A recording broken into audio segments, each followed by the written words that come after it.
cái sự đây đừng ngọc míaในក្នុងសប្តាហ៍នេះខ្ញុំខានចេញវីដេអូលើ YouTube យូរហើយហើយថ្ងៃនេះទើបខ្ញុំទៅលេបានមកលេងផ្ទះដោយសារខ្ញុំមិនយ៉ាងនេះខ្ញុំធ្វើការនេះឆ្ងាយហើយថ្ងៃនេះខ្ញុំចង់បង្ហាញតិចពីពូជវ៉ានីឡាខ្ញុំឃើញមានអ្នករត់ទិញពូជវ៉ានីឡាច្រើនមែនតើព្រោះឥឡូវដំណាំវ៉ានីឡាមានការពេញនិយមអញ្ចឹងណាហើយអានេះជាពូជមួយដែលជាពូជពិសេសគឺពូជវ៉ានីឡា Tahitensis ពូជវ៉ានីឡាមួយនេះ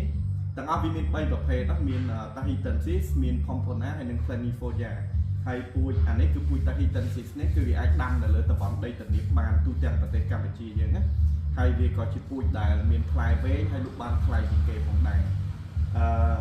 អានេះប្រវែងរបស់វា1ម៉ែត្រកន្លះទាំងអស់គ្នាប្រវែង1ម៉ែត្រកន្លះហើយអានេះជាពូជខ្ញុំកាត់ចេញពីកសិដ្ឋានមកសម្រាប់អ្នកដែលចង់បានពូជយកទៅដាំអាចទាក់ទងមកខ្ញុំតាម Telegram បានខ្ញុំមានអានេះដោយសារតែភ្ញៀវគាត់កំងនេះតែតាមពិតខ្ញុំដាំស្តង់ដារទូទៅត្រឹមតែ2-3តឹកកន្លះម៉ែត្រអីហ្នឹងគឺដាំបានហើយជាក់ស្ដែងដោយទាំងអស់គ្នាឃើញនៅខាងនេះ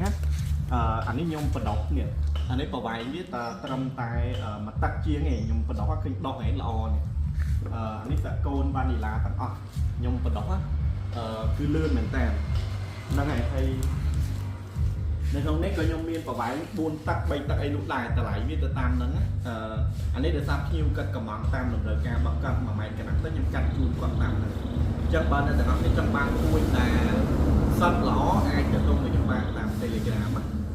អូខេអរគុណ